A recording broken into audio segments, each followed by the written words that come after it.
ಪ್ರಕೃತಿ ಪ್ರೇಮಿ ನಂಜಯ್ಯನ ಕಸದಿಂದ ರಸ ಯಶೋಗಾಥೆ. ಮಂಜಯ್ಯ ಮಾಡುತ್ತಿರುವ ಸಾಮಾಜಿಕ ಕಾರ್ಯ ಒಂದೇ ಎರಡೇ. ಪ್ರಸ್ತುತ ಸಮಾಜಕ್ಕೆ ಮಾದರಿ ಈ ತರೀಕೆರೆ ಮಂಜಯ್ಯ.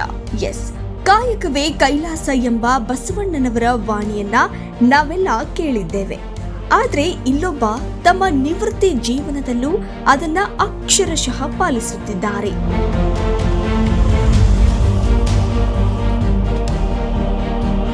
ವಯಸ್ಸು 70ರ ಹತ್ತಿರ ಬಂದರೂ ಸಮಾಜದ ಹಿತಕ್ಕಾಗಿ, ಪರಿಸರ ಸಂರಕ್ಷಣೆಗಾಗಿ ಇವರು ಮಾಡುತ್ತಿರುವ ಕೆಲಸ ನಿಜಕ್ಕೂ ಪ್ರತಿಯೊಬ್ಬ ಯುವಕನಿಗೂ ಸ್ಫೂರ್ತಿದಾಯಕ. ಹೌದು, ಹಣ್ಣಿನ ಅಂಗಡಿಯ ಕಸದಿಂದ ಹಸುಗಳಿಗೆ ಆಹಾರ, ದೇವಸ್ಥಾನದ ಹೂಗಳಿಂದ ಸಾವಯವ ಗೊಬ್ಬರ, ಜೊತೆಗೆ ದೇಶದ ಕೋಟ್ಯಾಂತರ ರೂಪಾಯಿ ವಿದ್ಯುತ್ ಉಳಿಸಲು ಸರ್ಕಾರಕ್ಕೆ ಮಾದರಿ ಯೋಜನೆ ನೀಡಿದ ವಿಶಿಷ್ಟ ಎಂಜಿನಿಯರ್ ಇವರು. ಯಾರೀ ಕಾಯಕ ಯೋಗಿ? ಚಿಕ್ಕಮಗಳೂರು ಜಿಲ್ಲೆಯ ತರೀಕೆರೆಯ ಮಂಜಯ್ಯ ಮುಗುಳಿ ಅವರ ಕುರಿತು ಒಂದು ವಿಶೇಷ ವರದಿ ಇಲ್ಲಿದೆ ನೋಡಿ. ಚಿಕ್ಕಮಗಳೂರು ಜಿಲ್ಲೆಯ ತರೀಕೆರೆ ಪಟ್ಟಣದ ನಿವಾಸಿಯಾದ ಮಂಜಯ್ಯ ಮುಗುಳಿ ಅವರು ಇಂದು ಇಡೀ ಸಮಾಜಕ್ಕೆ ಮಾದರಿಯಾಗಿದ್ದಾರೆ. ಮೈಸೂರು ಪೇಪರ್ ಮಿಲ್ಸ್ನಲ್ಲಿ ಸುಮಾರು 35 ವರ್ಷಗಳ ಕಾಲ ಫೋರ್ಮನ್ ಆಗಿ ಸೇವೆ ಸಲ್ಲಿಸಿ ನಿವೃತ್ತರಾಗಿರುವ ಇವರು ವಿಶ್ರಾಂತಿ ಬಯಸದೆ ಸಮಾಜಮುಖಿ ಕೆಲಸಗಳಲ್ಲಿ ತೊಡಗಿಸಿಕೊಂಡಿದ್ದಾರೆ. ದಿನ ಬೆಳಗ್ಗೆ ಎದ್ದ ತಕ್ಷಣ ಇವರು ಪಟ್ಟಣದ ಹಣ್ಣಿನ ಅಂಗಡಿಗಳಿಗೆ ಭೇಟಿ ನೀಡುತ್ತಾರೆ. ಅಲ್ಲಿ ವ್ಯರ್ಥವಾಗಿ ಬೀಸಾಡುವ ಕೊಳೆತ ಹಣ್ಣುಗಳನ್ನು ಸಂಗ್ರಹಿಸಿ ತಂದು ರಸ್ತೆಯಲ್ಲಿ ಅನಾಥವಾಗಿ ಅಲೆಯುವ ಹಸು ಹಾಗೂ ಕರುಗಳಿಗೆ ತಿನ್ನಿಸುತ್ತಾರೆ. ಇನ್ನು ಇವರ ಮನೆಗೆ ಪ್ರತಿದಿನ 100 ಹಕ್ಕಿಗಳು ಅತಿಥಿಯಾಗಿ ಬರುತ್ತವೆ. ಅವುಗಳಿಗಾಗಿ ಮನೆಯ ಟೆರೆಸ್ ಮೇಲೆ ಧಾನ್ಯ ಹಾಗೂ ನೀರಿನ ವ್ಯವಸ್ಥೆ ಮಾಡಿದ್ದಾರೆ. ಮಂಜಯ್ಯನವರ ಪರಿಸರ ಕಾಳಜಿ ಇಷ್ಟಕ್ಕೆ ನಿಲ್ಲುವುದಿಲ್ಲ. ಪಟ್ಟಣದ ದೇವಸ್ಥಾನಗಳಲ್ಲಿ ಪೂಜೆಯ ನಂತರ ಕಸದ ತೊಟ್ಟಿಗೆ ಸೇರುತ್ತಿದ್ದ ಟನ್ನುಗಟ್ಟಲೆ ನಿರ್ಮಾಲ್ಯ ಹೂಗಳನ್ನ ಇವರು ಪ್ರತಿದಿನ ಸಂಗ್ರಹಿಸುತ್ತಾರೆ. ಆ ಹೂಗಳನ್ನ ಒಂದೆಡೆ ಸೇರಿಸಿ ಸಂಸ್ಕರಿಸಿ ಅದರಿಂದ ಅತ್ಯುತ್ತಮ ಗುಣಮಟ್ಟದ ಸಾವಯವ ಗೊಬ್ಬರವನ್ನ ತಯಾರಿಸುತ್ತಿದ್ದಾರೆ. ರಾಸಾಯನಿಕ ಮುಕ್ತ ಕೃಷಿಗೆ ಉತ್ತೇಜನ ನೀಡುವ ಇವರ ಈ ಕಾಯಕಕ್ಕೆ ಸ್ಥಳೀಯರು ಮೆಚ್ಚುಗೆ ವ್ಯಕ್ತಪಡಿಸಿದ್ದಾರೆ. ಸರ್, ನಮ್ಮ ಹೆಸರು ಶರತ್ ಅಂತ, ತರೀಕೆರೆ ಮಾರಿಯತ್ತಿ ಸರ್ಕಲ್ ಶ್ರೀ ಮೈಲಾರಲಿಂಗೇಶ್ವರ ಬಾಳೆಕಾಯಿ ಮಂಡಿ ಮಾಲೀಕರು ನಾವು. ಸರ್, ನಮ್ಮಲ್ಲಿ ಈ ಬೇಸಿಗೆ ಬಿಸಿಲಲ್ಲಿ ಫುಲ್ಲು ಕಪ್ಪಾಗಿರುತ್ತೆ ಹಣ್ಣು. ಕೆಲವೊಂದು ಹೋಗ್ಲಿಲ್ದಿದ್ದು ಮೇಲ್ಗಡೆ ಚಿಪ್ಪು ಅವೆಲ್ಲ ಗ್ರಾಹಕರು ತಾಣಲ್ಲ ನಮ್ಮಲ್ಲಿ. ಯಾಕಂದ್ರೆ ಚೆನ್ನಾಗಿದ್ದಿರೋ ವಸ್ತುನ ಮಾತ್ರ ಗ್ರಾಹಕರು ತಾಣೋದು, ಚೆನ್ನಾಗಿಲ್ದಿದ್ದು ತಾಣಲ್ಲ. ಅದನ್ನ ನಾವು ಪುರಸಭೆ ಕಸದ ಗಾಡಿ ಕೊಡ್ತಾ ಇದ್ವಿ. ನಮ್ಮ ಇವರು ಈ 4-5 ವರ್ಷದಿಂದ ನಮ್ಮ ಮುಗುಳಿ ಮಂಜಯ್ಯರವರು ನಮಗೆ ಹಳೆ ಮಂಡಿಯಿಂದನೂ ಪರಿಚಯ. ಅವ್ರು ಬಂದ್ಬಿಟ್ಟು ನಮಗೆ ಬೆಳಗ್ಗೆ ಸಂಜೆ ಒಂದ್ಸತಿ ಬಂದು ವಿಸಿಟ್ ಮಾಡಿ ಅವಿರನ್ನ ಅದು ಯೋಗ್ಯವಾಗಿರೋ ಹಣ್ಣನ್ನ ತಾಂಡೋಗಿ ಪ್ರಾಣಿ ಪಕ್ಷಿಗಳಿಗೆ ಅವರು ವಿಲೇವಾರಿ ಮಾಡ್ತಾ ಇದ್ದಾರೆ. ಅದು ಸ್ವಂತ ಅವ್ರದೇ ಪೆಟ್ರೋಲ್ ಖರ್ಚಿಂದ. ಅವ್ರಿಗೆ ಯಾವುದೂ ಖರ್ಚು ಯಾರಿಗೇನು ಕೊಡ್ತಾ ಇಲ್ಲ ಸರ್, ಸರಿನಾ? ಅದಕ್ಕೆ ತುಂಬ ಸಹಕಾರ ಮಾಡ್ತಾರೆ. ಮತ್ತು ಅದು ಅಲ್ದಲೆ ಈ ದೇವಸ್ಥಾನದಲ್ಲಿ ಹೂಗಳು, ಮೊನ್ನೆ ಮುಗುಳಿ ಜಾತ್ರೆ ಆಯಿತು, ಅಲ್ಲೂ ಸಹ ಹೂವು. ಆಮೇಲೆ ವಿದ್ಯುತ್ ಬಗ್ಗೆ ಭಾರಿ ಇದು ಮಾಡಿದ್ದಾರೆ. ಅವರು ಒಳ್ಳೆ ಹಿರಿಯರು, ಒಳ್ಳೆ ಸಂಸ್ಕಾರ, ಮತ್ತು ಎಲ್ಲದರಲ್ಲೂ ಅವರು ತುಂಬ ಚೆನ್ನಾಗಿ ಅಚ್ಚುಕಟ್ಟಾಗಿ ಮಾಡ್ಕೊಂಡು ಹೋಗ್ತಿದ್ದಾರೆ ಸರ್. ಅಂಥವರಿಗೆ ನಾವು ಯಾವಾಗಲೂ ಬೆಂಬಲ ಕೊಡ್ತೀವಿ. ಮಂಜಯ್ಯನವರು ಕೇವಲ ಪರಿಸರ ಪ್ರೇಮಿಯಷ್ಟೇ ಅಲ್ಲ, ಒಬ್ಬ ಅದ್ಭುತ ಆಲೋಚಕ ಹಾಗೂ ತಾಂತ್ರಿಕ ಎಂಜಿನಿಯರ್ ಕೂಡ ಹೌದು. ಆತ್ಮೀಯ ಬಂಧುಗಳ, ಸಮಾಜ ಸೇವೆ ಅಂತಕ್ಕಂಥದ್ದು ಮನುಷ್ಯನ ಜೀವನದಲ್ಲಿ ಅದು ಒಂದು ತಪಸ್ಸು. ಅದರ ಬಗ್ಗೆ ಆಕರ್ಷಿತರಾಗಿ ತಮ್ಮ ಜೀವನವನ್ನು ಸಾರ್ಥಕ ಪಡಿಸ್ಕೊಳ್ಬೇಕು ಅಂತಕ್ಕಂಥ ದೃಷ್ಟಿನಲ್ಲಿ ಕೆಲವು ವ್ಯಕ್ತಿಗಳಿಗೆ ಇಡೀ ಮಾನವ ಕುಲಕ್ಕೆ ಸಹಕಾರಿಯಾಗಿರ್ತಾರೆ. ಅಂತಹ ಒಂದು ಪಂಕ್ತಿಯಲ್ಲಿ ನಮ್ಮ ಮಂಜಯ್ಯ ಒಡೆಯರ್ ಒಬ್ಬರು ಪ್ರಥಮ ಸ್ಥಾನದಲ್ಲಿ ನಿಲ್ತಾರೆ. ಅವರು ಮೂಲತಃ ಭದ್ರಾವತಿ ಕಾರ್ಖಾನೆಯಲ್ಲಿ ಉದ್ಯೋಗಿಯಾಗಿದ್ದು ಅಲ್ಲಿ ಅವರ ಒಂದು ನಿಷ್ಠೆ ಹಾಗೂ ಸೇವೆಯನ್ನು ಮಾಡಿ ನಂತರವೂ ಸಹ ಸಮಾಜದಲ್ಲಿ ಆಕೆ ಸೇವೆ ಸಲ್ಲಿಸಬೇಕು ಅಂತಕ್ಕಂಥ ಧ್ಯೇಯೋದ್ದೇಶದಿಂದ, ಅದರಲ್ಲೂ ವಿಶೇಷವಾಗಿ ವಿದ್ಯುತ್ ಶಕ್ತಿ ಬಗ್ಗೆ ಅತೀವ ಕಾಳಜಿ ಮತ್ತು ಅದರಲ್ಲಿ ಒಂದು ಪರಿಣಿತಿ ಪಡೆದಿರೋದ್ರಿಂದ ಯಾವ ರೀತಿ ನಾವು ಸರ್ಕಾರಕ್ಕಾಗಲಿ, ಜನಕ್ಕಾಗಲಿ, ಉತ್ಪಾದನೆಗಾಗಲಿ, ಸರಬರಾಜಿಗಾಗಲಿ ಅದನ್ನು ಸರಳೀಕರಿಸಬೇಕು ಅಂತಕ್ಕಂಥ ದೃಷ್ಟಿನಲ್ಲಿ ಅವರದೇ ಆದಂಥ ಅನೇಕ ವೈಜ್ಞಾನಿಕ ದೃಷ್ಟಿಯಿಂದ ಯೋಜನೆಗಳನ್ನ ಹಮ್ಮಿಕೊಂಡು ಬಂದು ಇವತ್ತು ಸರ್ಕಾರಕ್ಕೆ ಅವರು ಮಾಡಿರ್ತಕ್ಕಂಥ ಆ ಸರ್ಕಾರದ ಸರಬರಾಜಿನಲ್ಲಿ ಉಳಿತಾಯ ಮತ್ತು ಜನಗಳಿಗೆ ಅನುಕೂಲವಾಗುವ ರೀತಿಯಲ್ಲಿ ಸಲ್ಲಿಸಿದ ಮಹತ್ತರವಾದಂಥ ಒಂದು ಯೋಜನೆಯ ಪರಿಕಲ್ಪನೆ ಸರ್ಕಾರದಿಂದ ಇವತ್ತು ಮಂಗಳೂರಿನ ಸಂಬಂಧಪಟ್ಟ KEB ಇಲಾಖೆಗೆ ಬಂದು ಅದರ ಅನುಷ್ಠಾನಕ್ಕೆ ಕ್ರಮ ಕೈಗೊಳ್ಳಲು ಸೂಚಿಸಿರುತ್ತಾರೆ ಎಂಬುದು ಕೇಳಿ ನನಗೆ ಅತೀವ ಸಂತೋಷ ಆಯಿತು. ಇದರೊಟ್ಟಿಗೆ ಮಾನವ ಸೇವೆ ಮತ್ತು ಪಶು ಪಕ್ಷಿ ಪ್ರಾಣಿಗಳ ಜೊತೆ ಅತ್ಯಂತ ಅಪಾರವಾದಂಥ ಆಸಕ್ತಿ ಹೊಂದಿರತಕ್ಕಂಥ ಇವರು ನಮ್ಮ ತರೀಕೆರೆಯ ಪಟ್ಟಣದಲ್ಲಿ ದೇವಸ್ಥಾನಗಳು ಹಾಗೂ ಹಣ್ಣಿನ ಅಂಗಡಿಗಳಲ್ಲಿ ತ್ಯಾಜ್ಯ ಅಂತಕ್ಕಂಥದ್ದು ಏನಾಗುತ್ತೆ ಅದನ್ನು ಎಲ್ಲ ಸಂಗ್ರಹ ಮಾಡಿ ಅದನ್ನು ಒಂದು ಉಪಯುಕ್ತವಾಗೋ ರೀತಿಯಲ್ಲಿ ದನಗಳಿಗೆ ಆಹಾರ ಆಗ್ಬೋದು ಮತ್ತು ಆ ಹೂವುಗಳನ್ನು ಒಂದು ಕೃತಕ ಗೊಬ್ಬರ ಅಥವಾ ಸಾವಯವ ಗೊಬ್ಬರವಾಗಿ ಅದನ್ನು ಮಾರ್ಪಾಟು ಮಾಡಿ ಸಮಾಜಕ್ಕೆ ಮಾದರಿಯಾಗಿದ್ದಾರೆ. ಆ ಮಂಜಯ್ಯ ದಂಪತಿಗಳು ನಮ್ಮ ಸಮಾಜಕ್ಕೆ ಆದರ್ಶರಾಗಿ ಇವತ್ತು ಅನೇಕ ಒಂದು ಉಪಯುಕ್ತ ಕಾರ್ಯಕ್ರಮಗಳನ್ನ ಮಾಡಿ ಅನೇಕ ಪ್ರಶಸ್ತಿ ಪುರಸ್ಕಾರಗಳನ್ನು ಪಡ್ಕೊಂಡಿದ್ದಾರೆ. ನಮ್ಮೆಲ್ಲರ ಒಂದು ಮಾರ್ಗದರ್ಶಕರಾಗಿ ಮತ್ತು ಅವರು ಮಾಡ್ತಾ ಇರ್ತಕ್ಕಂಥ ಸೇವೆ ಎಲ್ರಿಗೂ ಅನುಕರಣೀಯ.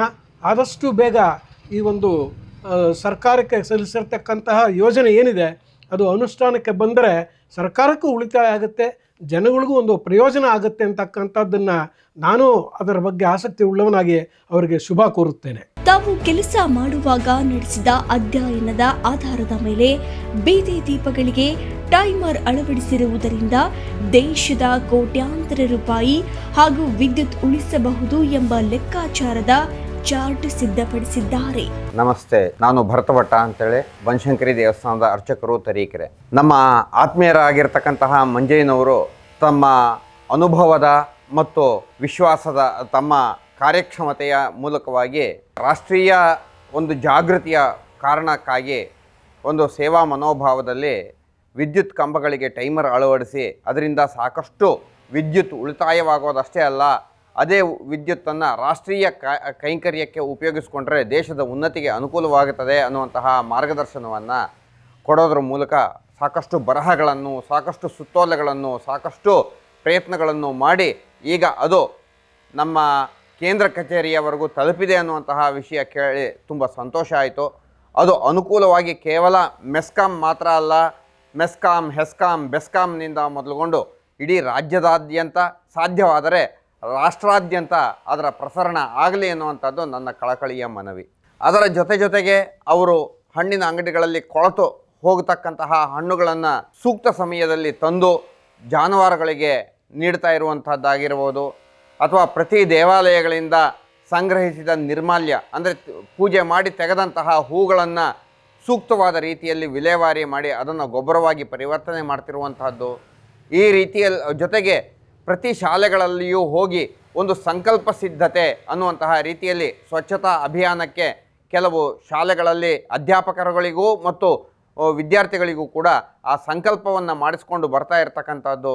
ಮತ್ತು 800-900 ಕಿಲೋಮೀಟರ್ ದೂರದ ರಥೋತ್ಸವಾದಿಗಳಿಗೆ ಹೋದರೆ ಅಲ್ಲಿಂದ ಸ್ವಂತ ಖರ್ಚಿನಲ್ಲಿ ಆ ಲಗೇಜನ್ನೆಲ್ಲ ತುಂಬಿಕೊಂಡು ಆ ಹೂಗಳನ್ನು ಮನೆ ಬಾಗಿಲಿಗೆ ತಂದು ಅದನ್ನು ಗೊಬ್ಬರವನ್ನು ಮಾಡ್ತಿರ್ತಕ್ಕಂತಹ ವಿಚಾರಗಳು ಕೂಡ ನನ್ನ ಗಮನಕ್ಕೆ ಬಂದಿದೆ.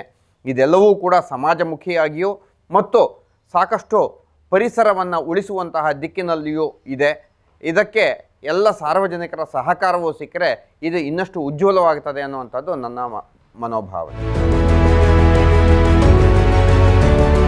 ಈ ಬಗ್ಗೆ ಮಾಜಿ ಇಂಧನ ಸಚಿವರು ಹಾಗೂ ಚಿಕ್ಕಮಗಳೂರು ಡಿಸಿ ಅವರಿಗೂ ಮನವಿ ಸಲ್ಲಿಸಿದ್ದಾರೆ. ಇದರೊಂದಿಗೆ ಲಕ್ಷಾಂತರ ನುಡಿಮುತ್ತುಗಳನ್ನು ಸಂಗ್ರಹಿಸಿ ಪುಸ್ತಕ ರೂಪದಲ್ಲಿ ದಾಖಲಿಸಿದ್ದಾರೆ ಹಾಗೂ ಕಾಗದದ ಮರುಬಳಕೆ ಮಾಡುವ ಮೂಲಕ ಮರಗಳನ್ನು ಹೇಗೆ ಉಳಿಸಬಹುದು ಎಂಬ ಜಾಗೃತಿಯನ್ನ ಮೂಡಿಸುತ್ತಿದ್ದಾರೆ. ನಮ್ಮ ಹೆಸರು ವಿ ಗಾಳಪ್ಪ ಅಂತ, ಮಾಜಿ ಪುರಸಭಾ ಸದಸ್ಯರು. ನಾವಿಲ್ಲಿ ಬಂದು ಒಂದು 12 ವರ್ಷ ಆಯಿತು. ಇಲ್ಲೇ ಮನೆ ಕಟ್ಕೊಂಡಿದ್ದೀವಿ. ಮಂಜಯ್ಯನವರು ಮನೆ ಅದ್ರ ಪಕ್ಕದಾಗೆ. ಅವ್ರ ಪಾಪ ಈ ಒಂದು ವ್ಯಾಜ್ಯ ವಿಲೇವಾರಿ ಇದನ್ನೆಲ್ಲ ತಂದು ಅದು ಕ್ಲೀನಿಂಗ್ ಮಾಡೋದು, ಮತ್ತು ಹಸುಗಳಿಗೆ ಬಾಳೆಹಣ್ಣು ಹಾಕೋದು, ಅದನ್ನು ತೊಗೊಂಡೋಗಿ ಗೊಬ್ಬರ ಮಾಡೋದು, ಕಸ ಅದೆಲ್ಲ ಪಾಪ ಕ್ಲೀನಿಂಗಲ್ಲಿ ಪಾಪ ಅವರೆಲ್ಲ ಭಾರಿ ಶ್ರಮ ಪಡ್ತಾ ಇದ್ದಾರೆ ಪಾಪ. ಅದೆಲ್ಲ ನಾವು ಹೇಳ್ತೀವಿ, ನಾವೆಲ್ಲ ನೋಡ್ತಾ ಇದ್ದೀವಿ ದಿನ ಪಾಪ ಅದೆಲ್ಲ ಮಾಡ್ತಾರೆ ಅವೆಲ್ಲ. ಹಂಗಾಗಿ ಅವರು ಪಾಪ ನಮ್ಮ ಇಲ್ಲಿ ಬೀದಿ ಆಗಿರಲಿ ಎಲ್ಲ ಸ್ವಚ್ಛತೆ, ಆ ಕಡೆ ಈ ಕಡೆ ಎಲ್ಲ ಬೀದಿಗಳು ಸ್ವಚ್ಛತೆಯಾಗಿದ್ದಾವೆ ಅವ್ರ ಪಾಪ ಇರೋದ್ರಿಂದ. ಇಷ್ಟೆಲ್ಲ ಮಾಡ್ತಾರೆ, ತೊಂದರೆ ಇಲ್ಲ. ವಿದ್ಯುತ್ ಶಕ್ತಿ ಅದನ್ನು ಸಹ ಕಾಳಜಿ ವಹಿಸ್ಕೊಂಡಿದ್ದಾರೆ. ಅದು ಸಹ ಅವರು ಎಲ್ಲ ಓಡಾಡ್ತಾ ಇದ್ದಾರೆ ಪಾಪ. ವಿದ್ಯುತ್ ಶಕ್ತಿಗಳ ಬಗ್ಗೆನೂ ಅವರು ಒಂದು ಕರೆಂಟು ಲೈಟ್ ಹೋದ್ರೆ ಪಾಪ ಫೋನ್ ಮಾಡೋದು, ಕರ್ಸೋದು, ಎಲ್ಲ ಲೈಟಿಂಗ್ ಹಾಕೋದು ಎಲ್ಲ ಮಾಡ್ತಾರೆ ಎಲ್ಲ ಪಾಪ. ವಯಸ್ಸಿನ ಮಿತಿ ಇಲ್ಲದೆ ಯಾವುದೇ ಸ್ವಾರ್ಥವಿಲ್ಲದೆ ಸಮಾಜದ ಉನ್ನತಿಗಾಗಿ ಶ್ರಮಿಸುತ್ತಿರುವ ಮಂಜಯ್ಯ ಮುಗುಳಿ ಅವರ ಈ ಕಾರ್ಯ ಇಂದಿನ ಯುವ ಪೀಳಿಗೆಗೆ ನಿಜಕ್ಕೂ ಪ್ರೇರಣೆ. ಸರ್ಕಾರ ಹಾಗೂ ಜಿಲ್ಲಾಡಳಿತ ಇವರ ಯೋಜನೆಗಳನ್ನ ಪರಿಗಣಿಸಿ ಇವರ ಕಾಯಕವನ್ನ ಗುರುತಿಸಲಿ ಎಂಬುದೇ ನಮ್ಮ ಆಶಯ. ಇದು ಡೈಲಿ ದಾರ ತೆಗಿತೀನಿ, ಅದು ಹೂನಾರದಲ್ಲಿರ್ತಕ್ಕಂಥ ದಾರ ತೆಗೆದಿರೋದು. ಇದು ದಾರ ಎಷ್ಟೋ ದಾರ ಈಗ ಅದೆಲ್ಲ ಚೀಲ ಎಲ್ಲ ತೆಗೆದು ಮುಂಚೆ ಎಲ್ಲ ಮಾಡೋದು ದಾರ ಬೇಕಲ್ಲ, ಈಗೆಲ್ಲ ತೆಗೆದಾಕ್ತಾ ಇದ್ದೀನಿ. ಅದು ಕೊಳೆಯೋದಿಲ್ಲ, ಎಷ್ಟು ವರ್ಷ ಆದರೂ ಕೊಳೆಯೋದಿಲ್ಲ. ಅದು ತೆಗೆದ್ಬಿಡೋದು. ಈಗ ಹೂವಿನ ದನಗಳು ಏನು ಮಾಡ್ತಾ ಗೊತ್ತಾ, ಇಂಥದ್ದೆಲ್ಲ ತಿನ್ಬಿಡ್ತಾರಲ್ಲ ಹೂವಿನೆಲ್ಲ. ಇದು ಹೂವಿನ ಹಾರದಲ್ಲಿರ್ತಕ್ಕಂಥ ದಾರ. ಇದು ದಾರ, ಬೆಂಡು ಮತ್ತು ಪ್ಲಾಸ್ಟಿಕ್ ಪೈಪ್ಗಳು ಹೂವಿನ ಹಾರದಲ್ಲಿ ಮಾಡಿರ್ತಾರೆ. ಅದನ್ನು ಎಷ್ಟೇ ಇದನ್ನು ಯಾವ ರೀತಿ ಹರಿದ್ರೂ ಸಹ ಇದು ಕಟ್ಟಾಗೋದಿಲ್ಲ. ಇದನ್ನು ಹಸುಗಳು ಹೂವಿನ ಆಸೆಗೆ ಇದನ್ನು ತಿಂತವೆ. ತಿಂದಾಗ ಇದು ದಾರ ಕಟ್ಟಾಗೋದಿಲ್ಲ. ಮತ್ತು ಆಮೇಲೆ ಪ್ಲಾಸ್ಟಿಕ್ ಟ್ಯೂಬ್ ಇರುತ್ತೆ, ಒಂದು ಬೆಂಡಿರುತ್ತೆ. ಇಲ್ಲಾಂದರೆ ಭತ್ತದ ಹೊಟ್ಟಿಂದ ಮಾಡಿರ್ತಾರೆ ನೋಡಿ, ಇಲ್ಲಿ ಭತ್ತದ ಹೊಟ್ಟಿಂದ ಮಾಡಿರ್ತಾರೆ. ಅದು ಎಲ್ಲ ಜಗದು ತಿಂದಾಗ ಅದು ನಮಗೆ ಒಂದು ಕಡ್ಡಿ ಸಿಕ್ಕಿದ್ರೆ ಸಾಕು, ನಾವು ಕೈ ಹಾಕಿ ತಗೊಂಡು ತಿಂತೀವಿ. ಬಟ್ ಹಸುಗಳಿಗೆ, ಪ್ರಾಣಿಗಳಿಗೆ ಅದು ತೆಗಿಲಿಕ್ಕಾಗಲ್ಲ. ಅದು ಬೇರೊಂದು ಜಠರಕ್ಕೆ ಹೋಗಿ 15-20 kg ಹೊಟ್ಟೆ ಒಳಗೆ ಶೇಖರಣೆ ಆಗಿ ಮರಣಾಂತಿಕ ರೋಗಕ್ಕೆ ತುತ್ತಾದಾಗ ಅದನ್ನು ರೈತರು ಮಾರಾಟ ಮಾಡಿಬಿಡ್ತಾರೆ. ಅದನ್ನು ಮುಂದೆ ಏನಾಗುತ್ತೆ ಅಂತ ನಿಮಗೆ ಗೊತ್ತಿದೆ. ಹೀಗೆ ಹಸುಗಳು ತಮ್ಮ ಸಾವನ್ನಪ್ಪುತ್ತವೆ. ಇದನ್ನು ತಪ್ಪಿಸ್ಬೇಕು ಅಂತಂದ್ಬಿಟ್ಟು ದೇವಾಲಯಗಳಲ್ಲಿ 15-20 ದೇವಸ್ಥಾನಗಳಲ್ಲಿ ಪ್ರತಿನಿತ್ಯ ನಾನು ಹೂವನ್ನು ತಂದು ಈ ದಾರವನ್ನು, ಬೆಂಡು ಮತ್ತು ಪ್ಲಾಸ್ಟಿಕ್ ಟ್ಯೂಬು ಪ್ರತಿಯೊಂದನ್ನು ಸಹ ಹಸುಗಳು ಬಾಯಿಗೆ ಸಿಗಬಾರ್ದು, ಪ್ಲಾಸ್ಟಿಕ್ ಪೇಪರು ಎಲ್ಲದನ್ನು ನಾನು ಸಪ್ರೇಟ್ ಮಾಡತಕ್ಕಂಥದ್ದು ಮಾಡಿ ಈ ಒಂದು ಇದನ್ನು ನಾನು ಸುಮಾರು 7-8 ವರ್ಷಗಳಿಂದ ನಾನು VR ತೊಗೊಂಡಾಗಿದ್ದರಿಂದ ಇದನ್ನು ಮಾಡ್ಕೊಂಬರ್ತೀನಿ. ಇದನ್ನು ಹೂವನ್ನು ತಿಂದ್ಕೊಂತ ಬರ್ತವೆ. ಈಗ ಏನು ಮಾಡಿದಾಗ ಜಗದಾಗ ಇದನ್ನು ಅಗದಿ ನುಂಗ್ಬಿಡ್ತವೆ. ಅದು ಹೊಟ್ಟೆ ಒಳಗೆ ಸೇರಿಕೊಂಡು ಅದು 15-20 kg ಶೇಖರಣೆಯಾಗಿ ಮರಣಾಂತಿಕ ರೋಗಕ್ಕೆ ತುತ್ತಾಗ್ತವೆ. ಇದನ್ನು ಗಮನಿಸಿಬಿಟ್ಟು ನಾನು ದೇವಸ್ಥಾನಗಳಲ್ಲಿ ಅರ್ಚಕರನ್ನು ಕೇಳ್ಕೊಂಡಾಗ ನೀನು ತಗೊಂಡೋಗಪ್ಪ, ಒಳ್ಳೆಯ ಕೆಲಸ ಅಂತ ಹೇಳಿದ್ರು. ಅವತ್ತಿನಿಂದಲೂ ಸುಮಾರು ಒಂದು 7-8 ವರ್ಷಗಳಿಂದ ನಾನು ಈ ಕಾರ್ಯವನ್ನು ನನ್ನ ಸ್ವಂತ ಖರ್ಚಿನಿಂದ, ವೇತನ ರಹಿತ ಪುರಸಭಾ ನೌಕರನಾಗಿ ನಾನು ಈ ಕೆಲಸವನ್ನು ನನ್ನ ಸ್ವಂತ ಖರ್ಚಿನಿಂದ ಮಾಡ್ತಾಯಿದ್ದೇನೆ. ಇದಕ್ಕೆ ನನಗೆ ಗೋವುಗಳ ರಕ್ಷಣೆ ಮಾಡಿದ್ದಕ್ಕೆ ನನಗೆ ತುಂಬ ಸಂತೋಷ ಆಗ್ತಿದೆ. ಇದ್ರ ಜೊತೆಗೆ ಬಾಳೆಹಣ್ಣಿನ ಮಂಡಿಯಿಂದ ಬಾಳೆಹಣ್ಣನ್ನು ತಂದು ಸಹ ನಾನು ಗೋವುಗಳಿಗೆ, ಪಕ್ಷಿಗಳಿಗೆ ಹಾಕ್ತೇನೆ. ಇಲ್ಲಿ ನೋಡಿ, ಪಕ್ಷಿಗಳಿಗೆ ಇಲ್ಲಿ ಬಾಳೆಹಣ್ಣನ್ನು ಪ್ರತಿನಿತ್ಯ ಹಾಕ್ತೇನೆ. ಆ ಪಕ್ಷಿಗಳು ಬಾಳೆಹಣ್ಣನ್ನು ತಿಂದು ಹೋಗ್ತವೆ. ಹೀಗೆ ನಾನು ದಿನನಿತ್ಯ ದೇವಸ್ಥಾನಗಳಿಗೆ ಹೋಗಿ ಹೂವನ್ನು ತೆಗೆದುಕೊಂಡು ಬಂದು ಈ ಥರ ಹೂವನ್ನು ತಗೊಂಡು ಬಂದು ಇದನ್ನೆಲ್ಲ ಕಟ್ ಮಾಡಿ ನಾನು ಹಾಕ್ತೇನೆ. ಬಾಳೆಹಣ್ಣಿನ ಮಂಡಿಗೆ ಹೋಗಿ ಬಾಳೆಹಣ್ಣನ್ನು ತೊಗೊಂಬರ್ತೀನಿ. ಬಾಳೆಹಣ್ಣಿನ ಜೊತೆ ಬಾಳೆಹಣ್ಣು ದಿಂಡನ್ನು ಸಹ ಕೊಡ್ತಾರೆ. ಅದನ್ನು ತಗೊಂಬಂದು ಕೊಚ್ಚಿ ಹಾಕ್ತೇನೆ. ಅದು ಸಹ ಕೊಳಿತದೆ. ಇದು ಗೊಬ್ಬರ ಆಗಲಿಕ್ಕೆ ಅನುಕೂಲ ಆಗ್ತದೆ. ಆ್ಯಂಡ್ ದೆನ್ ಮರದ ಎಲೆಗಳನ್ನು ಇಲ್ಲೇ ಸುಮಾರು ನಮ್ಮ ಬೀದಿನಲ್ಲೇ ಸುಮಾರು ಮರಗಳಿರ್ತವೆ. ಈ ಮರಗಳಿಂದ ಸೊಪ್ಪನ್ನು ಮರದ ಎಲೆಗಳನ್ನು ತಗೊಂಬಂದು ಅದನ್ನು ಕಟ್ ಮಾಡಿ ಪೀಸ್ ಮಾಡಿ ಮಚ್ಚಲ್ಲಿ ಪೀಸ್ ಮಾಡಿ ಈ ಒಂದು ಹೂವಿನ ಜೊತೆಗೆ ಮರದ ಎಲೆಗಳನ್ನು ಹಾಕ್ತೇನೆ. ಮರದ ಎಲೆ ಮೇಲೆ ಈ ಗೊಬ್ಬರವನ್ನು ಹಸುಗಳು 15-20 ಹಸುಗಳು ಡೈಲಿ ಬರ್ತವೆ ಬಾಳೆಹಣ್ಣನ್ನು ತಿನ್ನಲಿಕ್ಕೆ. ದಿನ ಒಂದು 15-20 kg ಸಗಣಿ ಸಿಗುತ್ತೆ. ಸಗಣಿಯನ್ನು ಒಂದು ಲೇಯರ್ ಹಾಕ್ತೀನಿ, ಒಂದು ಲೇಯರು ಹೂವು ಹಾಕ್ತೀನಿ. ಅದರ ನಂತರ ಒಂದು ಲೇಯರು ಸೊಪ್ಪನ್ನು ಹಾಕ್ತೇನೆ. ಅದರ ಲೇಯರು ಮಣ್ಣನ್ನು ಹಾಕ್ತೇನೆ. ಮಣ್ಣನ್ನು ಹಾಕಿದಾಗ ಗೊಬ್ಬರ, ಉತ್ಕೃಷ್ಟವಾದ ಗೊಬ್ಬರ ಆಗ್ತದೆ. ಮೊನ್ನೆ ನಾನು ಒಂದು ಲೋಡ್ ಗೊಬ್ಬರವನ್ನು ನಾನು ನನ್ನ ಸ್ವಂತ ಜಮೀನಿಗೆ ಕಳಿಸ್ಕೊಟ್ಟಿದ್ದೀನಿ. ಈ ವರ್ಷ ನಾನು ಅಡಿಕೆ ಸಸ್ಯ ಹಾಕಬೇಕೆಂದು ನಿರ್ಧರಿಸಿದ್ದೀನಿ. ಮೊನ್ನೆ ಓಪನಿಂಗ್ ಮಾಡಿದೆ. 3 ಅಡಿಕೆ ಸಸ್ಯ ಮತ್ತು 1-2 ಬಾಳೆ ಸಸಿಯನ್ನು ಹಾಕಿ ಬಂದೆ. ಅದು ಮುಂದಿನ ದಿನಗಳಲ್ಲಿ ನಮ್ಮ ತೋಟದಲ್ಲಿ ಒಂದು ಎಕರೆಗೆ ಅಡಿಕೆ ಹಾಕಬೇಕು ಅಂತ ನಮ್ಮ ನಿರ್ಧಾರ ಮಾಡಿದ್ದೀನಿ. ಇದನ್ನು ನೆಕ್ಸ್ಟ್ ಇಯರು ಇದನ್ನು ಒಂದು ಲೋಡ್ ಆದರೆ ನೆಕ್ಸ್ಟ್ ಇಯರು ನಮ್ಮ ಅಡಿಕೆ ಸಸಿಗೆ ಹಾಕಬೇಕು ಅಂತ ನಿರ್ಧಾರ ಮಾಡಿದ್ದೀನಿ. ಆಗುತ್ತೆ, ಒಂದು 6 ತಿಂಗಳು 8 ತಿಂಗಳಲ್ಲಿ ಒಂದು ಲೋಡು ಆಗುತ್ತೆ. ಕೊಳೆಯಬೇಕು, ಅದೇ ನ್ಯಾಚುರಲ್ಲಾಗಿ ಕೊಳೆಯಲಿಕ್ಕೆ ಬಿಟ್ಟಿದ್ದೀನಿ ಅಷ್ಟೇ. ಆಮೇಲೆ ತರಕಾರಿ ತ್ಯಾಜ್ಯವನ್ನು ಹಾಕ್ತೇನೆ. ಜೊತೆಗೆ ತರಕಾರಿ ಅಂಗಡಿಗಳಿಂದ ತರಕಾರಿ ತ್ಯಾಜ್ಯವನ್ನು ಹಾಕ್ತೇನೆ. ತರಕಾರಿ ಅಂಗಡಿಗಳಿಂದ ತರಕಾರಿ ತ್ಯಾಜ್ಯ, ಅಲ್ಲೇ ನೋಡಿ ತರಕಾರಿ ಇದೆ, ತರಕಾರಿ ತ್ಯಾಜ್ಯವನ್ನು ಸಹ ಇದ್ರ ಜೊತೆಗೆ ಹಾಕ್ತೀನಿ. ತರಕಾರಿ ತ್ಯಾಜ್ಯ, ಮರದ ಎಲೆ, ಸಗಣಿ, ಬಾಳೆದಿಂಡು, ಹಣ್ಣಿನ ಅಂಗಡಿಯಿಂದ ಬಾಳೆದಿಂಡು ಮತ್ತು ಹೂವು, ಹೀಗೆ ಸುಮಾರು ಒಂದು 8-10 ಕಸದ ತ್ಯಾಜ್ಯದಿಂದ ನಾನು ಉತ್ಕೃಷ್ಟವಾದ ಗೊಬ್ಬರವನ್ನು ತಯಾರು ಮಾಡ್ತಕ್ಕಂಥ ಯೋಜನೆಯನ್ನು ರೂಪಿಸಿದ್ದೇನೆ.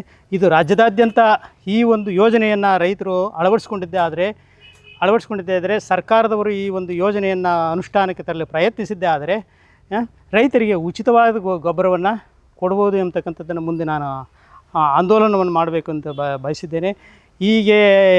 ಹೀಗೆ ಸರ್ಕಾರದವರು ಏನು 5 ಯೋಜನೆಗಳನ್ನು ರೂಪಿಸಿದ್ದಾರೆ, ಅದರ ಜೊತೆಗೆ ರಾಜ್ಯದಾದ್ಯಂತ ಉಚಿತ ಗೊಬ್ಬರವನ್ನು ಕೊಡ್ತಕ್ಕಂಥ ಯೋಜನೆಯನ್ನು ರೂಪಿಸಿದರೆ ಬೇರೆ ಏನು ಮಾಡೋದು ಬೇಡ. ರೈತರಿಗೆ ಉಚಿತ ಗೊಬ್ಬರವನ್ನು ಕೊಟ್ಟರೆ ಒಳ್ಳೆಯ ಬೆಳೆಯನ್ನು ಬೆಳಿಬೋದು ಮತ್ತು ಆರೋಗ್ಯವಾಗಿರ್ತಕ್ಕಂಥ ಬೆಳೆಯನ್ನು ತೆಗಿಬೋದು ಎಂಬತಕ್ಕಂಥದ್ದು ನನ್ನ ಒಂದು ಆಶಯವಾಗಿದೆ. ಇದು ಕಾರ್ಯಗತ ಆಗಲಿಕ್ಕೆ ಟೈಮ್ ತಗೊಳುತ್ತೆ. ನಾನು ಪ್ರಯತ್ನ ಪಡೋಣ ಅಂತ ಮಾಡ್ಕೊಂಡಿದ್ದೀನಿ. ದೇವರ ದಯೆ ಇದ್ದರೆ ಇದು ರಾಜ್ಯದಾದ್ಯಂತ ಸರ್ಕಾರದವರು ನನ್ನ ಮನವಿಯನ್ನು ಸ್ವೀಕರಿಸಿ ಈ ಒಂದು ಉಚಿತ ಗೊಬ್ಬರ ಯೋಜನೆಯನ್ನು ರೂಪಿಸಿದ್ದೇ ಆದರೆ ರೈತರ ಬಾಳು ಬಂಗಾರ ಆಗ್ತದೆ ಅಂತ ನಾನು ಭಾವಿಸಿದ್ದೇನೆ. ಇದಕ್ಕೆ ನಾನು ನನ್ನ ಜೀವಮಾನ ಇಡೀ ನಾನು ಇದನ್ನು ಶ್ರಮಪಟ್ಟು ನಾನು ಉಚಿತ ಯೋಜನೆಗೆ ಶತಸಿದ್ಧವಾಗಿ ನಾನು ಇದನ್ನು ಮಾಡಬೇಕು ಅಂತ ನಿರ್ಧಾರ ಮಾಡಿದ್ದೀನಿ. ತಾವುಗಳು ಇದನ್ನು ರಾಜ್ಯದಾದ್ಯಂತ ಪ್ರಚಾರ ಮಾಡಿ ಇದನ್ನು ರೂಪಿಸಿದ್ದೇ ಆದರೆ, ಸರ್ಕಾರದ ಗಮನಕ್ಕೆ ತಂದಿದ್ದೇ ಆದರೆ ಈ ಉಚಿತ ಯೋಜನೆ ಆಗುತ್ತೆ ಅಂತ ಭಾವಿಸಿದ್ದೇನೆ. ಮುಖ್ಯಮಂತ್ರಿಗಳು 5 ಯೋಜನೆಗಳನ್ನು ರೂಪಿಸಿದ್ದಾರೆ. ಅದರ ಜೊತೆಗೆ ನನ್ನ ಒಂದು ಉಚಿತ ಗೊಬ್ಬರ ಕೊಡ್ತಕ್ಕಂಥ ಯೋಜನೆಯನ್ನು ರೂಪಿಸಿದ್ದೇ ಆದರೆ ರೈತರ ಬಾಳು ಬಂಗಾರ ಆಗ್ತದೆ ಅಂತ ನಾನು ಭಾವಿಸಿದ್ದೇನೆ. ಇದನ್ನು ಈ ಮರಗಳು, ಸಾಲು ಮರಗಳು, ಸೀಬೆ ಮರಗಳನ್ನು ನಾನೇ ಬೆಳೆಸಿದ್ದು. ದಿನನಿತ್ಯ ಇವಕ್ಕೆ ನೀರು ಹಾಕಿ ಪೋಷಣೆಯನ್ನು ಮಾಡಿದ್ದೇನೆ. ಇದು ಪಕ್ಷಿಗಳೆಲ್ಲ ಇದು ಹಣ್ಣಾದಮೇಲೆ ಬಂದು ತಿಂದು ಹೋಗ್ತವೆ. ನನಗೆ ಇದೊಂದು ಸಂತೃಪ್ತಿಯನ್ನು ಕೊಡ್ತದೆ. ಆನಂತರ ಉದ್ದಕ್ಕೂ ಹಾಸ್ಟೆಲ್ವರೆಗೂ ನಾನು ಸೀಬೆ ಮರಗಳನ್ನು ಬೆಳೆಸಿದ್ದೇನೆ. ಇಲ್ಲೂ ಸುಮಾರು 15-20 ಸೀಬೆ ಮರಗಳನ್ನು ಬೆಳೆಸಿದ್ದೇನೆ. ಆ ಕಡೆ ಒಂದು 5 ಸೀಬೆ ಮರ ಇದೆ ನೋಡಿ. ಆ ಕಡೆ ಒಂದು 5 ಸೀಬೆ ಮರ ಇದೆ. ಅದಕ್ಕೆಲ್ಲ ಕಟ್ಟೆ ಕಟ್ಬಿಟ್ಟು ಡೈಲಿ ನೀರು ಹಾಕ್ತೇನೆ. ಅದು ಬೇಕಿದ್ರೆ ನೋಡಿ. ದಿನನಿತ್ಯ ಪಕ್ಷಿಗಳು ಈ ಹಣ್ಣನ್ನು ತಿಂದು ಹೋಗ್ತವೆ. ಅವುಗಳು ದಿನನಿತ್ಯ ಮಲ್ಕೊಳ್ತವೆ. ಒಂದು 2 ಚೀಲ ಸಗಣಿ ಸಿಗ್ತದೆ ಇಲ್ಲಿ. ಅಲ್ಲೊಂದು ಸೀಬೆ ಮರಗಳಿದ್ದಾವೆ, ಅವನ್ನು ನಾನೇ ಬೆಳೆಸಿದೆ.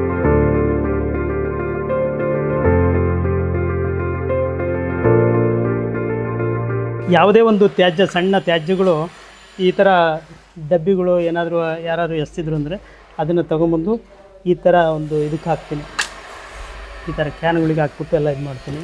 ಈ ಥರ ಬಾಟ್ಲಿಗೆ ಹಾಕ್ಬಿಟ್ಟು ಯಾವುದೇ ಒಂದು ತ್ಯಾಜ್ಯ ನೆಲ ಸೇರಬಾರ್ದು ಅಂದ್ಬಿಟ್ಟು ಈ ಥರ ನಾನು ವ್ಯವಸ್ಥಿತವಾಗಿ ತ್ಯಾಜ್ಯವನ್ನು ಸಂಗ್ರಹ ಮಾಡಿ ಇದೊಂದು ಪರಿಸರವನ್ನು ಕಾಪಾಡ್ತಾ ಇದ್ದೇನೆ. ಆ ಕಡೆಗೂ ಇದ್ದಾವೆ. ಯಾವುದೇ ಒಂದು ಪೇಪರ್ಗಳಾಗಲಿ ರೊಟ್ಟಾಗಲಿ ಎಲ್ಲವನ್ನು ಎಸಿತಾ ಇರ್ತಾರೆ, ಅದನ್ನು ತೊಗೊಂಬರ್ತಾರೆ. ನಾನು ದಿನನಿತ್ಯ ಬರೆದು ಯೂಸ್ ಮಾಡ್ತಾಯಿರ್ತೀನಿ. ಎಲ್ಲರೂ ಏನು ಮಾಡ್ತಾರೆ ಅಂದರೆ ಕಸದ ಪುಟ್ಟಿಗೆ ಹಾಕ್ತಾರೆ. ಯಾವುದೋ ಒಂದು ಹಸಿ ಕಸ ಒಣ ಕಸ ಅಂತ ಏನೂ ನೋಡೋದಿಲ್ಲ.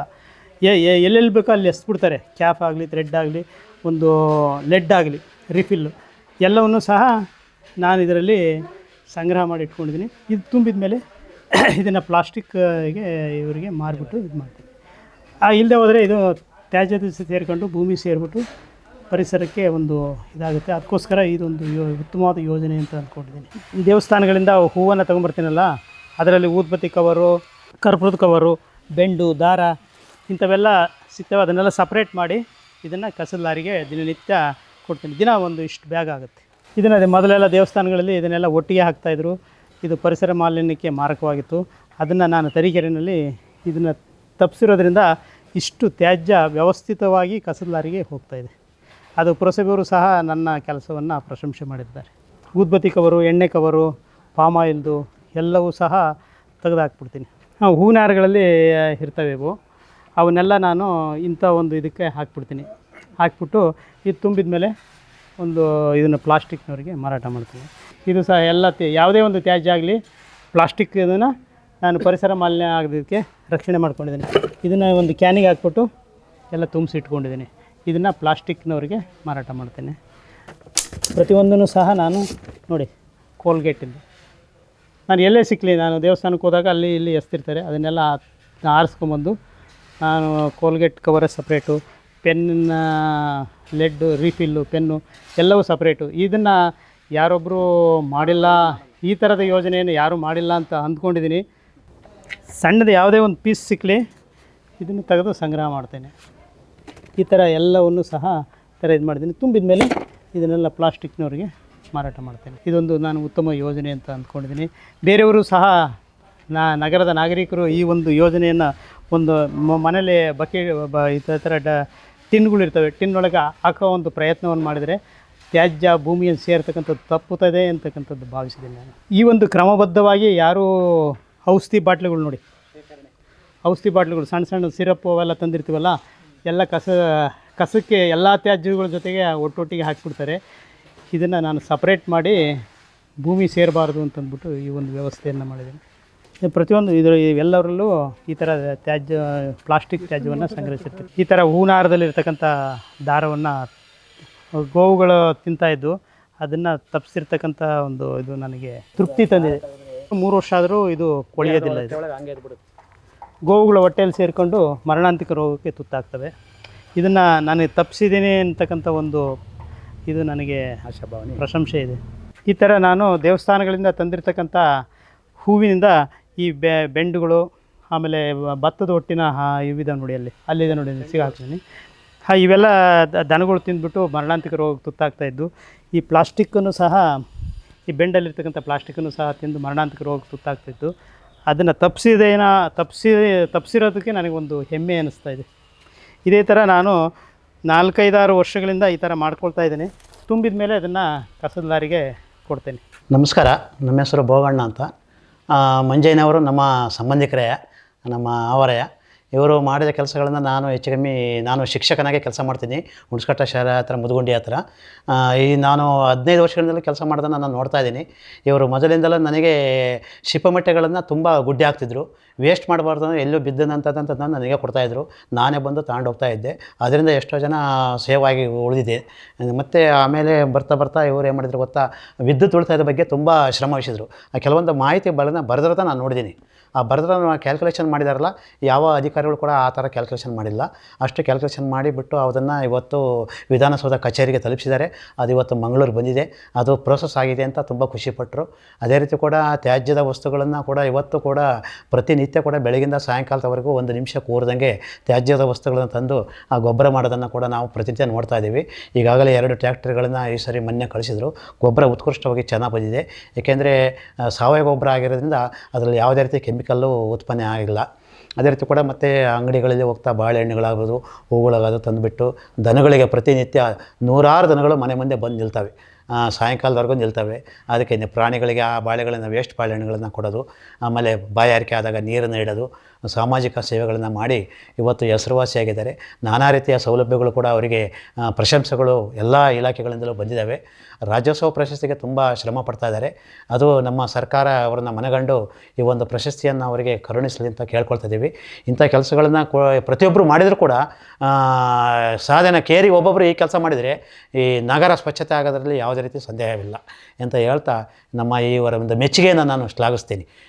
ಮಾಡಿರ್ತಕ್ಕಂಥ ಕೆಲಸಗಳನ್ನು ನಾನು ಶ್ಲಾಘನೆ ಮಾಡ್ತೀನಿ. ಜೈ ಹಿಂದ್, ಜೈ ಕರ್ನಾಟಕ ಮಾತೆ. ಪರಿಸರದ ಬಗ್ಗೆ ಜಾಗೃತಿ ಮೂಡಿಸಲಿಕ್ಕೆ ಶಾಲೆಗಳು ಕೂಡ ಇವತ್ತು ಬಂದಿದ್ದಾರೆ. 1-2 ಜೊತೆ ಕರ್ಕೊಂಬಿಟ್ಟು ಶಾಲೆ ಬಂದುಬಿಟ್ಟು ಬರೆದಿರ್ತಕ್ಕಂಥ ಪುಸ್ತಕಗಳು ಮತ್ತು ನುಡಿಮುತ್ತುಗಳನ್ನು ತಂದು ಮಕ್ಕಳಿಗೆ ತೋರಿಸ್ಬಿಟ್ಟು ಪ್ರತಿಜ್ಞಾ ವಿಧಿಗಳನ್ನು ಸ್ವತಃ ಬರೆದುಬಿಟ್ಟು ಅದನ್ನು ಫೋಟೋ ಮಾಡಿಸ್ಬಿಟ್ಟು ನಿಮ್ಮ ಶಾಲೆಗಳನ್ನು ಇಟ್ಕೊಳ್ಳಿ ಅಂತ ಹೇಳಿದ್ದಾರೆ. ಇವತ್ತು ಕೂಡ ನಾನು ಫೋಟೋ ಮಾಡಿಸ್ಲಿಕ್ಕೆ ರೆಡಿ ಮಾಡ್ತಾಯಿದ್ದೀನಿ. ಮಾಡಿಸಿದ್ದಾರೆ. ನಮ್ಮ ಶಾಲೆ ಬಂದು ಶಾಲೆಯಲ್ಲೂ ಕೂಡ ನಮ್ಮ ಟೀಚರ್ಸ್ ಆಗಲಿ ನಮ್ಮ ಮಕ್ಕಳುಗಳು ಪ್ರಶಂಸೆ ಪಟ್ಟರು. ಆ ರೀತಿಯಾಗಿ ಕೆಲಸಗಳನ್ನು ಶಾಲೆಗೆ ಬಂದು ಮಾಡ್ತಿದ್ದಾರೆ. ಇಡೀ ರಾಜ್ಯಾದ್ಯಂತ ಶಾಲೆಗಳಿಗೆ ಏನಾದ್ರು ನಮ್ಮ ತಾಲೂಕಿನಾಗ ಮಾಡಿಬಿಟ್ರೆ ಇಡೀ ಊರುಗಳಿಗೂ ಕೂಡ ಇವರು ಮಾಡಿರ್ತಕ್ಕಂಥ ಸಾಧನೆಗಳು ಮಾಧ್ಯಮಗಳಲ್ಲಿ ಬಂದುಬಿಟ್ರೆ ಖುಷಿಯಾಗಿ ಹೋಗ್ಬಿಡುತ್ತೆ. ಆದಿಕೆರೆ ಶಾಲೆ ಮತ್ತು ನಮ್ಮ ಸರ್ಕಾರಿ ಮುದುಗುಂಡಿ ಶಾಲೆ ಕೂಡ ಬಂದು ಹೋಗಿದ್ದಾರೆ. ಹಿರಿಯ ಪ್ರಾಥಮಿಕ ಶಾಲೆ ಕಂಬದ ಬೀದಿ ಪಟ್ಟಣ ಶಾಲೆಗಳು ಕೂಡ ಹೋಗಿ ಈ ಒಂದು ಕೆಲಸವನ್ನು ಮಾಡಿ ತೋರಿಸಿದ್ದಾರೆ, ಪ್ರಶಂಸೆ ಪಡೆದಿದ್ದಾರೆ, ಗೌರವಿಸಿದ್ದಾರೆ. ನಮ್ಮ ಶಾಲೆಯಲ್ಲಿ ಕೂಡ ನಾವು ಗೌರವಿಸಿ ಪ್ರತಿಜ್ಞಾ ವಿಧಿಯನ್ನು ಮಕ್ಕಳಿಗೆ ಬೋಧಿಸಿದ್ದಾರೆ. ಇವತ್ತು ಕೂಡ ಅದು ಆ ಪ್ರತಿಜ್ಞಾ ವಿಧಿ ಮಕ್ಕಳಲ್ಲಿ ಅಚ್ಚಳಿಯದೆ ಉಳಿದಿದೆ.